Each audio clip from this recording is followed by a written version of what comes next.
Have you ever noticed that the more something matters, the harder it suddenly becomes? You procrastinate, you start doom scrolling, you snack, you clean, maybe shut down or withdraw, and then of course you beat yourself up. Today, Claire Johnson and I are here to talk about why that pattern isn't necessarily self-sabotage and probably isn't even connected to laziness, but it's actually your nervous system's very normal and common and sometimes appropriate response to being overwhelmed. So Claire, talk to us about your most recent blog on this topic. You say, you open your blog by just sort of normalizing that pattern of shutdown and procrastination when we're feeling overwhelmed, especially in the face of when we're really trying to tackle a goal or something like this. What are some common ways that you see self-sabotage show up, maybe with your own clients in the therapy room, when people are feeling overwhelmed? Yeah, so everyone does it to some extent. We all self-sabotage, but a lot of people experience avoidance, and that can look like avoiding emotion, avoiding tasks, procrastination, putting things off that feel stressful or overwhelming. A lot of people will numb as a way to cope, and so that can look like scrolling, that can look like having a glass of wine, anything that kind of numbs your system and takes you out of the moment. And then relationally, it can show up as well. So some people will pick a fight with a significant other or withdraw from people in their lives. So it can show up in a lot of different ways. In a lot of different ways, yeah. And I think probably some people tend towards more one than the other. Maybe it looks more like substance use for one person, and maybe for somebody else it could look, you said, sort of withdrawing. That could look like hyper independence with another person. So it can kind of look, sounds like a few different ways. Yes, definitely. Why does our brain kind of push us into these behaviors that don't seem to like make logical sense?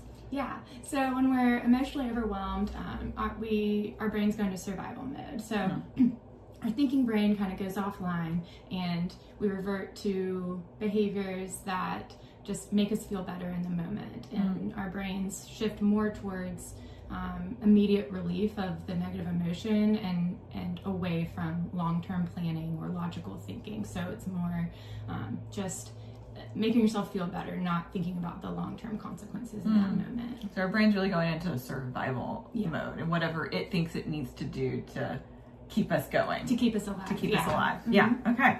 And you describe self-sabotage as more of like coping skill than like a character flaw, which I think probably our society tends to label it as a character flaw.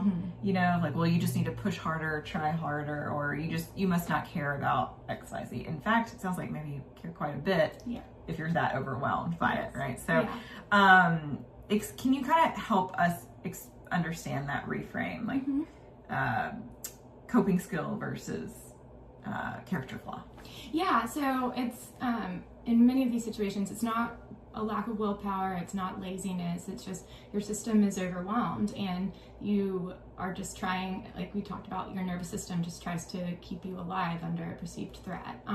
So it's usually behaviors you learned long ago. Even in childhood, we pick up things that make us feel better. We do the best we can with what we have at the time, and those become patterns that can last a long time if they haven't been processed and addressed. So it's really just our way of dealing with life's problems, and it's really not about people not wanting to do things well or not wanting to get things done. And I think to some people that might sound like an excuse, like, oh, well, you just need to try harder. Right. But I think what you're saying is there's some real neurological biology going on, and it can be helpful to know what's actually happening and work with the science instead of against it. Yeah, and actually, having compassion for yourself in those moments helps you move through it faster than just pushing harder and kind of white knuckling it. So. Yeah. I'm curious the relationship of how shame comes into this. What role do you see shame playing in this pattern? Yeah, so shame automatically increases our stress and intensifies everything that we're experiencing, and it also makes us withdraw. So shame kind of thrives in the darkness. It makes us pull away and want to hide our face, and so all of that just fuels this cycle of wanting to feel better but not reaching out to people, and just feeling stress and reaching for the thing that can bring immediate relief. I love what you just said. There's like a nugget in there. Shame thrives in the darkness. That's a really good line. All right, so what do we do about all this? What do we do if the answer isn't to just keep trying harder? If that's sort of like not working. If that's causing us to shut down or procrastinate or all these things, feel too overwhelmed, move into survival mode. Can you help us? What do we do?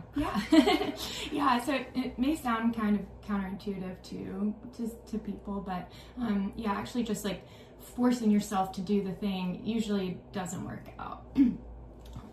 Some things that are helpful are having compassion for ourselves, realizing when we're emotionally overwhelmed, try and recognize what our needs are. So if our system's overwhelmed, we need something. So we may need some rest, we may need some social connection, we may need just to call a friend or to go on a walk, get our bodies moving. So kind of checking in with what is it that we need right now that we're not getting, and really showing compassion for yourself, and then being curious about like, where is this coming from? How did I end up in this place? And then that can also help you not end up there in the future. When you're when you're working towards goals. Well, this is so helpful. I love learning about the nervous system, and I'm sure if you're watching, that's something that fascinates you too.